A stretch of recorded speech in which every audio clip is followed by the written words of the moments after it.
사람마다 장애물들이 다 있을 겁니다. 특별히 그 장애물들 때문에 우리가 살아가면서 어려움을 많이 겪기도 하는데요. 오늘 우리가 읽었던 중풍병자 치유 사건은 우리 속에 있는 이 장애물들을 어떻게 하면은 극복할 수 있을까, 그거에 대해서 잘 보여주는 내용이라고 생각을 합니다. 오늘 이 말씀이 우리에게 주는 메시지를 제가 또 세 가지로 정리를 해봤습니다. 첫 번째는 예수 그리스도를 바라볼 때 우리 앞에 이 장애물을 뛰어넘을 수 있습니다. 5장 18절 말씀을 우리 다 같이 한번 다시 읽어보겠습니다. 시작. 한 중풍병자를 사람들이 침상에 메고 와서 예수 앞에 들여놓고자 하였으나, 이 한 줄이지만 여기에는 귀한 저는 복음의 메시지가 있다고 생각합니다. 여기 한 중풍병자, 이 사람은 지금도 여러분들이 중풍병이 무슨 병인지는 아시겠습니다만 자신의 힘으로 아무것도 할 수 없는 사람이 바로 이 중풍병입니다. 마치 이 한 중풍병자라는 이 대목을 통해서 이 아담의 범죄 이후로 죄 가운데 빠져서 아무 소망이 없이 살아가는 인간의 모습을 떠올리게 합니다. 이때 이 한 중풍병자를 지인들이 침상째 메고 예수님 앞에 들여놓고자 했다고 성경은 기록합니다. 여러분, 이날은 공휴일이 아닙니다. 나중에 여러분들 5장 27절을 보면 이 말씀이 끝난 후에 예수님이 세관에 가서 마태를 부르는 장면이 나오는데요. 이날은 평일이에요. 이때 당시 사람들은, 특히 서민들은 하루 벌어서 하루를 먹고 사는 사람들인데, 이 소중한 시간을 이 중풍병자를 위해서 사람들이 시간을 낸 겁니다. 아무 대가 없이. 여러분, 이때 당시에 중풍병자에 대해서 나올 게 뭐가 있겠습니까? 이건 뭐를 의미할까요? 뭐를 우리가 좀 떠올리게 할까요?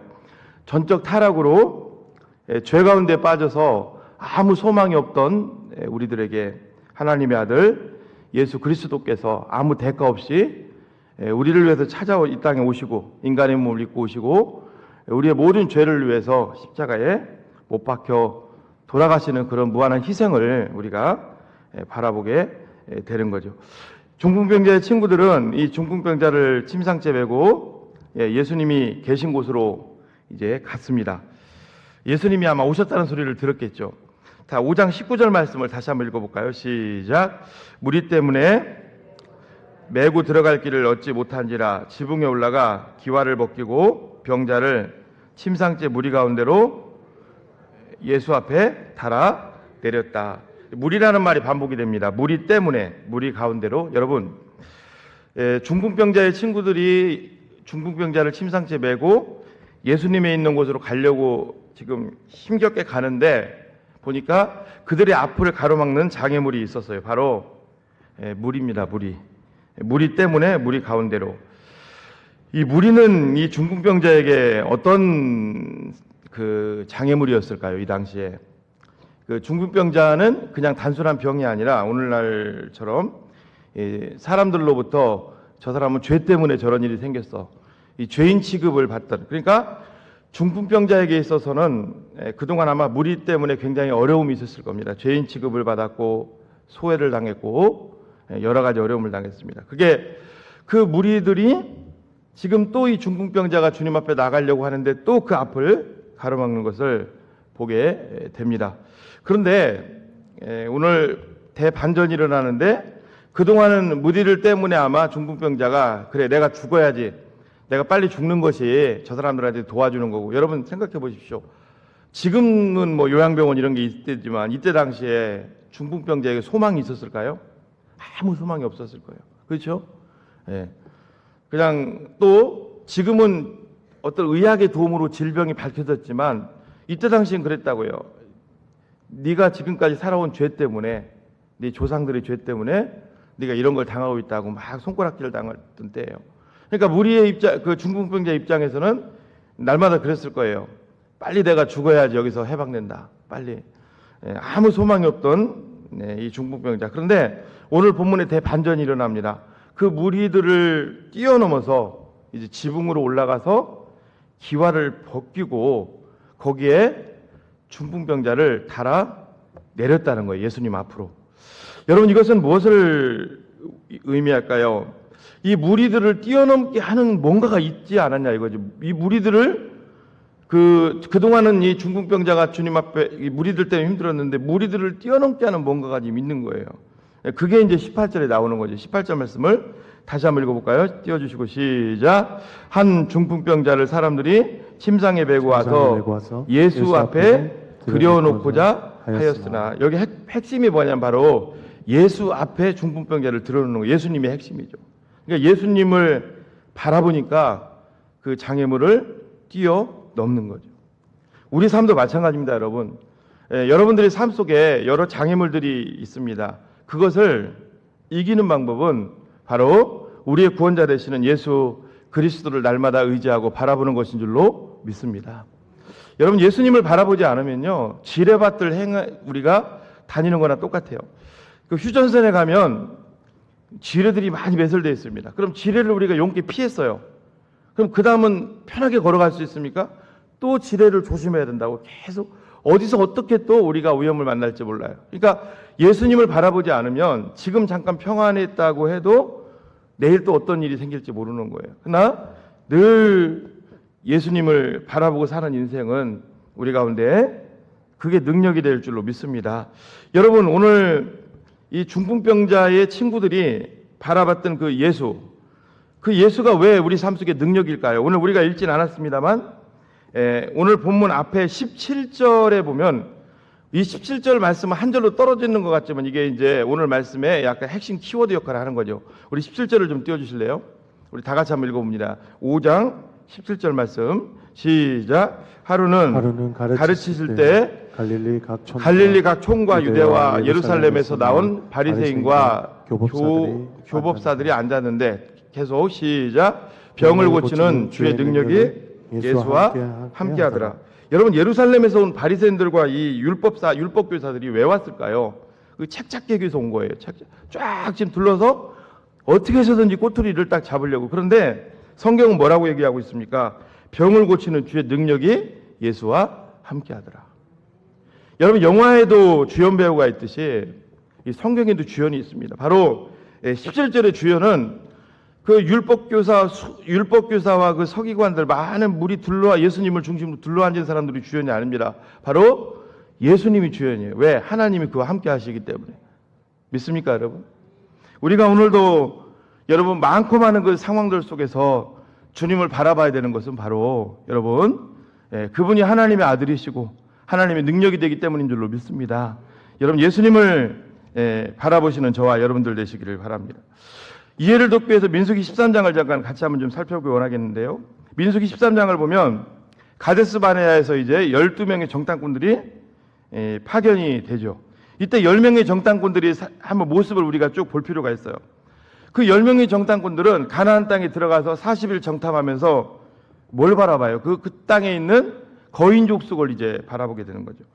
여러분, 거인 족속을 딱 바라보고 나니까 민수기 13장 33절을 한번 띄워줘 보십시오. 이제는 거인 족속을 바라보고 왔어요. 오고 나서 그 다음에 이제 자신들의 모습을 바라보는 거죠. 근데 자신들의 모습을 뭐와 비교하냐면 메뚜기와 비교합니다. 그러니까 여러분, 우리가 하루하루 살면서 하나님을 바라보느냐 그렇지 않고 다른 걸 바라보느냐는 그 바라보는 대상으로 끝나는 게 아닙니다. 다른 걸 바라봤을 때 후유증이 심각하게 있다는 거예요. 하나님을 바라봤을 때로 결과가 있지만 다른 것을 바라봤을 때로 후유증이 있다는 거예요. 자, 보십시오. 하나님을 바라보려야 될 자리에서 그들이 거인 족속을 바라보고 왔는데 거인 족속 얘기로 끝나지 않아요. 그 다음에 자기들이 모습을 봤는데 자기들의 모습이 어떻게 사람의 모습이 여러분 메뚜기 같을 수가 있어요. 메뚜기가처럼 보였다는 거예요. 그 다음은 또 어떤 일이라 민수기 14장 2절로 가면은요, 이제는 그들을 인도하던 모세와 아론이 더 이상 그들의 인도자가 아니에요. 영도자가 아니에요. 원망의 대상이에요. 민수기 14장 2절을 보면 이스라엘 자손이 다 모세와 아론을 원망했다. 그러니까 그 10명의 정탐꾼들은 이 수백만의 사람들을 다 물들게 한 다음에 또 그들을 인도하던 모세와 아론이 더 이상 이제 영도자가 아니죠. 더 이상 모세와 아론을 원망했다는 건 여러분 무슨 뜻일까요? 인간으로 바라본 거예요. 오늘도 여러분 이거 굉장히 중요한 겁니다. 하나님을 바라보지 않으면요, 교회도 인간들의 모습이 되고요, 모든 게 다 인간들의 모습이 돼요. 그러면 결국은 불행한 것은요, 내가 불행한 거예요. 여러분 이 예배 시간도 이건 여러분 여러분 제가 설교 준비를 하면 얼마나 설교 준비를 많이 하겠습니까? 이게 인간들이 모인 자리가 아니라고요. 똑같은 자리지만 어떤 사람들은 이것은 하나님께 예배드리는 자리로 앉아 계신 분들이 있을 거예요. 어떤 사람은 그냥 인간이 무슨 말 하나 보자, 인간들의 말로 모일 수가 있다는 거예요. 우리 뭐 셀 모임은 안 그렇겠습니까? 모든 게 다 그렇죠. 인간들의 모임으로. 그 다음은 이제 민수기 14장 3절로 가면요, 어떤 일이 일어나요? 이제는 어찌하여 여호와가 우리를 그 땅으로 인도하여 칼에 쓰러지게 하려 하는가. 지금까지 인도하신 하나님의 은혜는 다 자취를 감춰버렸어요. 오히려 하나님은 살리는 분인데 자기들을 망하게 하는 분으로 전락해버렸어요. 여러분 제가 지금 쭉쭉쭉쭉 상황을 좀 쭉 넓혀갔는데 처음에 시초가 뭐였다고요? 하나님을 바라보느냐, 다른 걸 바라보느냐, 거인을 바라보느냐, 그 파장이 있다는 거예요. 근데 나중에 여러분들이 우리가 설교를 통해서 많이 봤지만 여호수아와 갈렙은 어때요? 능히 하나님을 바라봤다고. 하나님을. 그 땅에서 10명의 거인 족속을 바라볼 때 능히 하나님을 바라봤다고. 근데 나중에 여러분 그들에게 보상이 주어져요.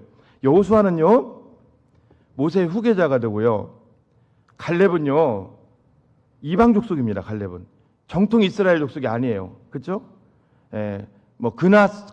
그니스 족속이라고. 근데요, 갈렙은 나중에 이스라엘의 초대 수도가 되는 헤브론 땅을 보상으로 받게 됩니다. 귀한 거죠. 갈렙의 또 믿음을 굉장히 성경에 칭찬하는 것을 보게 돼요. 하나님이. 여러분 우리가 그러니까 제가 첫 번째 여러분들과 같이 나누고 싶은 요지는 그거예요. 똑같이 신앙생활을 하시는데 내일부터 뭘 바라보고 갈 거냐는 거예요.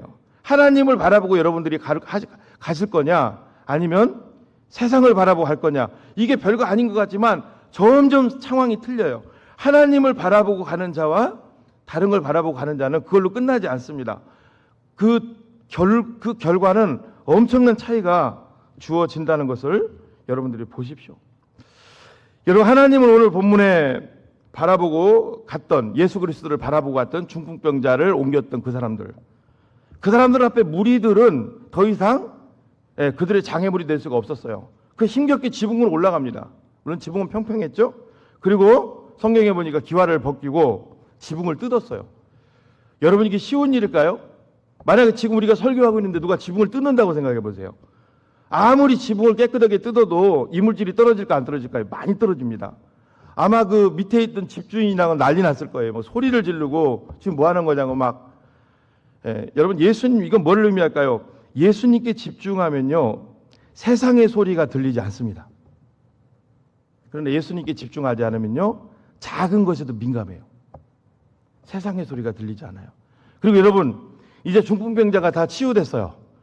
나중에 그 지붕을 뜯은 사람들은 그냥 갔을까요? 그냥 가지 않았겠죠. 그거 보상해 줘야 됩니다. 그렇죠? 그거 변상해, 사실 원위치 쉽게 하려고, 비 오면은 방에 물 차는데. 그러니까 이건 또 뭐를 의미하냐면요, 예수님께 집중하는 사람은 손익계산을 따지지 않아요. 내가 이걸 해줬으니까 이걸 해야 된다, 이렇게 이것저것 자로 재지 않는다고. 사랑하는 성도 여러분, 오늘 여러분들이 꼭 이 말씀을 보면서 이 세상에서 하나님의 능력이 어디에 있는지를 보시고 늘 그것에 집중하시는 저와 여러분들 되시기를 주님의 이름으로 축복합니다.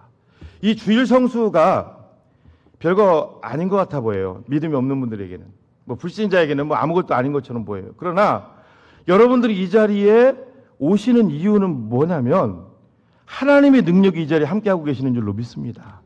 그렇기 때문에 우리가 집중하는 거예요. 그렇기 때문에 오늘도 여러분 우리가 아침에 일어나서 잠깐 기도한다고, 골방에서 기도한다고, 새벽기도 때 잠깐 나오셔서 여러분들이 잠깐 기도한다고 누가 알아줍니까? 그런데 그 자리가 소중한 것은 여러분들이 아침에 일어나셔서 잠깐 큐티하고 그거 한다고 그 누가 알아줍니까? 아무도 몰라요. 소중한 것은 그 시간이 하나님께 집중하는 시간이고 하나님의 능력이 함께하는 시간인 줄로 믿습니다. 그래서 그걸 생명과 같이 여기시라는 거예요. 여러분, 그래서 오늘 이 말씀을 통해서 다시 한번 딱 내일을 여러분들이 살아가실 때 어디에 나는 집중할 건가? 답이 나왔어요. 바로 하나님께, 예수 그리스도께 집중하시는 저와 여러분들이 되시기를 예수님의 이름으로 축복합니다. 두 번째, 또 소제목을 한번 읽어볼까요? 시작. 예수님은 우리가 지금 무엇을 바라보고 사는지 다 알고 계십니다. 다른 말로 얘기하면 예수님은 우리의 믿음을 다 보고 계신다는 거예요. 자, 우리가 날마다 세상이 아니라 예수님께 집중해야 되는 이유가 또 명백하게 나오는 거예요. 20절 읽어봅니다. 시작. 예수께서 그들의 믿음을 보시고 이르시되 이 사람아 내 죄사함을 받았느니라 하시. 여기 그들의 믿음 할 때는 중풍병자의 친구들의 믿음만 있는 게 아니라 중풍병자도 같이 포함됩니다. 여러분, 여기 그들의 믿음을 보셨다는 것은요, 지붕을 뜯고 지금 달아내려는 그것만 보셨다는 게 아니라 이 보시고라는 단어의 원어를 보게 되면요, 다 모든 상황을 주님은 다 알고 계신다는 거예요. 벌써 다 그들 속에 믿음부터 여기 오는 여정 다 알고 계신다는 거예요. 여러분, 오늘 우리가 하루하루 살면서 하나님이 우리를 안 보시는 것 같지만 다 보고 계시는 줄로 믿습니다. 우리가 믿음으로 행하는지 그렇지 않고 행하는지 하나님은 다 알고 계시는 줄로 믿습니다. 시편 37편 18절 말씀에 이렇게 나와요. 읽어볼까요? 시작. 여호와께서 온전한 자의 나를 아시나니 그들의 기업은 영원하리로다. 이 온전한 자가 어떤 자일까요? 바른 생활하는 사나이 아니죠. 하나님 앞에 온전히 나아가는 자, 늘 하나님을 붙들고 사는 자의 삶을 주님은 다 아신대요. 사랑하는 성도 여러분, 하나님은 우리 삶을 다 보고 계십니다. 여러분, 아무리 세상이 각박하고 세상이 우리를 외면할지라도 이 땅에서 여러분들과 제가 믿음으로 하루하루 선한 싸움을 싸우는 것을 보고 계시는 분이 있다는 것에 소망을 가지는 저와 여러분들이 되시기를 축복합니다. 여러분, 우리가 믿음으로 행하는 것은요, 세상 사람들이 볼 때는 아무것도 아니에요. 정말 아무것도 아닙니다. 그거는. 그러나 하루하루 여러분들이 믿음으로 사시는 것을 그걸 다 보고 계시고 훤히 알고 계시고 내 모든 지금의 삶들을 다 주님은 꿰뚫고 계시는 분이 계시다는 것에 소망을 가지시는 저와 여러분들이 되시기를 주님의 이름으로 축복합니다. 우리가 왜 믿음으로 살아야 될까요? 성경에 하나님이 기뻐하신다, 이것 때문에 기뻐하신다는 말이 의외로 적게 나옵니다. 그런데 히브리서 11장 6절에 보면요, 하나님이 기뻐한 이것 때문에 기뻐한다고 나오는데 우리 11장 6절을 한번 읽어볼까요? 시작. 믿음이 없이는 하나님을 기쁘시게 하지 못하나니 하나님께 나아가는 자는 반드시 그가 계신 것과 또한 그가 자기를 찾는 자들에게 상 주시는 이심을 믿어야 할지니라. 하나님이 기뻐하는 것은 믿음이에요. 믿습니까? 믿음이. 여러분, 하나님 앞에 믿음으로 사는 것을 하나님이 가장 기뻐하신다는 거예요. 하나님이 계시다는 것을. 왜냐? 역대하 16장 9절 앞부분을 보면은요, 이런 말씀이 있어요. 다시 읽어봅니다. 시작. 여호와의 눈은 온 땅을 두루 감찰하사 전심으로 자기에게 향하는 자들을 위하여 능력을 베푸시나니. 사랑하는 여러분, 하나님은 지금도 선인과 악인을 다 보고 계시고 우리 당하는 모든 상황도 다 보고 계시고 그 상황들 속에 우리가 대처하는 것도 다 하나님은 알고 계시고 다 보고 계시는 줄로 믿습니다. 여러분, 히브리서 말씀을 우리가 잘 보면요, 히브리서 13장 말씀을 보면 어떤 말씀이 있냐면요, 구약에서는요 이스라엘 민족들이 양과 소로 제사를 드렸어요. 그렇죠? 그 신약으로 와서는요, 구원받은 하나님의 사람들이 이제 더 이상 예수님을 믿기 때문에 그런 제사는 드릴 필요가 없어요. 그런데 새로운 제사가 생겼어요. 그게 뭘까요? 여러분, 하나님 앞에서의 선함이에요. 하나님 앞에서 어려운 사람들을 도와주는 거예요. 하나님 앞에서 복음을 전하는 거예요. 그 하나님 앞에서 우리가 신령과 진정으로 예배드리는 거예요. 여러분, 이런 사람들이 하나님이 안 보시는 것 같지만 하나님은 다 보고 계시고 귀하게 연락하시고 계시는 줄로 믿습니다. 반대로 또 항상 성경에 보면은요, 의미 있으면 양이 있고 양이 있으면 의미 있어요. 반대로 하나님 앞에 이렇게 선하게 믿음으로 사는 사람들도 하나님이 보고 계신데 또 반대도 하나님이 보고 계신다는, 그게 이제 21절과 22절이 그걸 기록하고 있어요. 읽어볼까요? 시작. 서기관과 바리새인들이 생각하여 이르되 이 신성모독 하는 자가 누구냐? 오직 하나님 외에 누가 능히 죄를 사하겠느냐? 예수께서 그 생각을 아시고 대답하여 이르시되 너희 마음에 무슨 생각을 하는? 여러분, 여러분들 옆에 계신 분들 아무리 친해도 생각 알 수 있어요? 그래서 우리가요 조심하셔야 됩니다. 우리가 말 한마디라도 조심하시고 아무리 여러분 힘든 일이 있더라도 늘 조심하시고. 왜? 이게 여러분 제가 최근에 어떤 그 교육자들 모임을 갔는데 참 찔리는 얘기를 들었어요. 목사님, 앞으로 교회에서 믿음 생활할 때 잘하셔야 돼. 왜냐하면 인간적으로 한 것은 반드시 나중에 하나님은 그것을 물을 때가 와. 목회를 많이 하신 분이 그 얘기를 하고 제가 막 찌릿찌릿했어요. 그게 정확하거든요. 여러분 성도들도 마찬가지입니다. 정말 여러분 어떤 일에 대해서 기도 많이 하셔야 되고 늘 이게 하나님의 뜻인가 바라보셔야 되고 이게 참 무섭더라고요. 인간적으로 결정한 거, 인간적으로 한 것은 지금은 아무렇지도 않지만 반드시 하나님의 책임을 물을 때가 온다고. 이런 말씀은 여러분 정말 돈 주고도 살 수 없는 말씀이죠. 예.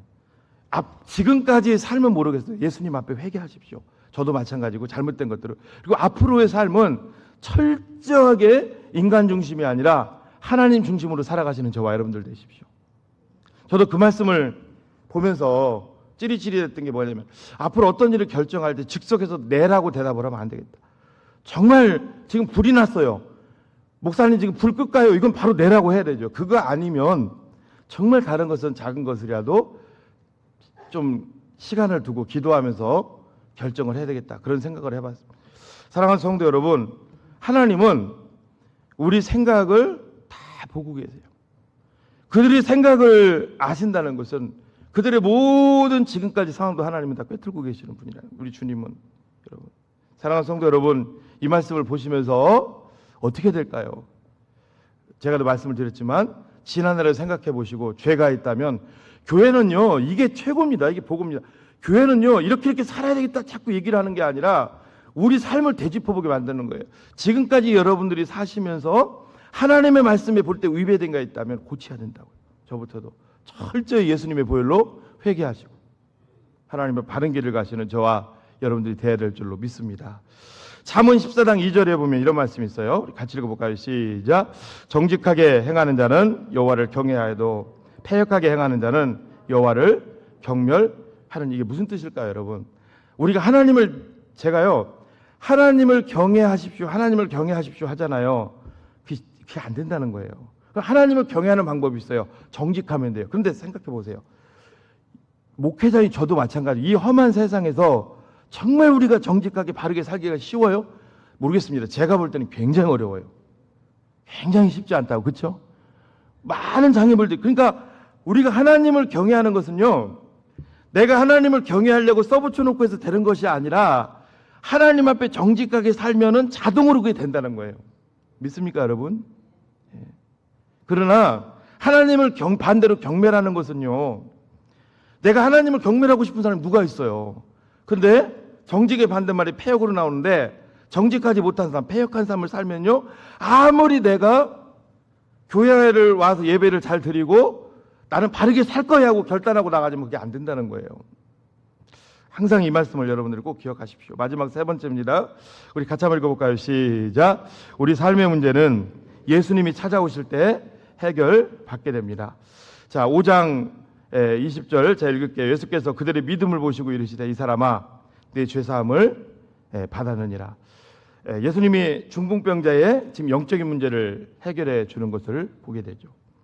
우리의 영적인 문제도 여러분 다른 것으로 해결받을 수가 없습니다. 바로 예수 그리스도를 우리 중심에 모실 때 이게 해결될 줄로 믿습니다. 그 다음에 5장 24절 읽어봅니다. 시작. 그러나 인자가 땅에서 죄를 사하는 권세가 있는 줄을 너희로 알게 하리라 하시고 중풍병자에게 말씀하시되 내가 내게 이르노니 일어나 내 침상을 가지고 집으로 가라 하시매. 이제 예수님 앞에 나오니까요. 예수님 앞에 나오니까 중풍병자의 두 가지가 해결됐어요. 어떤 게 해결됐어요? 영혼의 문제, 육신의 문제가 해결됐어요. 그런데 성경이 중요한 것을 또 우리에게 시사해 줍니다. 영혼의 문제, 육신의 문제가 해결됐는데 5장 25절을 같이 읽어볼까요? 시작. 그들이 그 사람이 그들 앞에서 곧 일어나 누웠던 것을 가지고 하나님께 영광을 돌리며 자기 집으로 돌아가니. 그냥 일어나서 갔다고 보통 하면 표현하면 되지. 누웠던 게 뭐예요? 침상이라고요. 침상. 여러분 이 침상은 성경에서 왜 이 침상이 나올까요? 바로 중풍병자를 지금까지 꽁꽁 묶어놓은 거예요. 이게 영혼과 육신을 꽁꽁 묶어놓은 거예요. 마귀는 지금도요 우리가 가장 좋아하는 거, 우리 약한 거, 저는 모든 것이라고 생각합니다. 오늘 너무나 잘 알아요. 우리 여기 다 다른 분들이 앉아 계시지만 사단은 우리가 어디에 약하고 우리가 뭘 보면 정신을 못 차리고 그걸 다 한다고 그걸 계속 가져다 줌으로 결국 중풍병자를 침상에 묶어둔 것처럼, 아니 침상이 중풍병자를 딱 묶어놓은 것처럼 우리도 꼼짝 못하게 묶어놓는 거예요. 그런데 오늘 본문에 보니까 그 침상을 자리에서 일어나서 들고 갔단 말이에요. 그 침상을 지금 제어했다는 거거든요. 누구의 힘으로 되느냐? 중풍병자 힘으로 되는 것이 아니라 바로 그가 예수님 앞에 나왔을 때 그게 다 해결되더라는 거예요. 오늘도 마찬가지입니다. 여러분, 우리 앞에 있는 모든 문제는 절대 우리 힘으로 해결할 수 없습니다. 여러분, 죽음의 문제까지도 해결해 주신 바로 우리의 구원자 되시는 예수 그리스도 앞에 나올 때, 그분 앞에 집중할 때 우리는 모든 것으로부터 자유함을 누리게 될 줄로 믿습니다. 여러분, 이건 누구나 할 수 있는 거잖아요. 여러분, 예수님만 바라보는 거, 이게 얼마나 이게 귀한 복음이냐면, 예수님만 바라보는 것은 누구나 할 수 있어요. 가난한 자도 할 수 있고요, 하루하루 남의 구걸에서 연명하는 거지도 할 수 있고요, 돈 많은 사람 좀 쉽지 않겠지만 할 수 있습니다. 누구나 주님만. 하나님이 원하는 건 그거예요. 야, 내일 하루 모든 거 내려놓고 나만 바라보고 살아갈 수 없겠니? 나만 의지하며 하루하루 살아갈 수 없겠니? 예를 들면 우리가 어떤 여기 우리 뭐죠? 여기 공항동, 방화동 동사무소 직원이라고 생각해 봅시다. 네가 공항동 동사무소 직원으로 근무를 하는데 나를 의지하면서 그 일을 할 수 없겠니? 늘 나를 바라보면서. 하나님이 원하시는 게 그거인 줄로 믿습니다. 정말 하나님이 원하시는 게 그거거든요. 여러분, 다른 거 바라보지 마십시오. 요한복음 14장 14절에도 예수님 이렇게 말씀합니다. 읽어봅니다. 시작. 내가 주는 물을 마시는 자는 영원히 목마르지 아니하리니 내가 주는 물은 그 속에서 영생하도록 솟아나는 샘물이 되리라. 여러분, 어떤 물을 늘 마시면서 살고 있습니까? 오직 예수 그리스도 주님만을 바라보십시오. 주님만을 바라보라는 게 늘 성경책을 끼고 살라는 것이 아니라, 여러분들이 큐티도 하시고 말씀 묵상도 하시고 기도도 하시는데 그냥 계속, 지난번에 박정 목사님이 설명을 잘해 주셨어요. 이게 접속이거든요. 접속. 늘 주님께 접속돼서 하루하루 살아가시라는 거예요.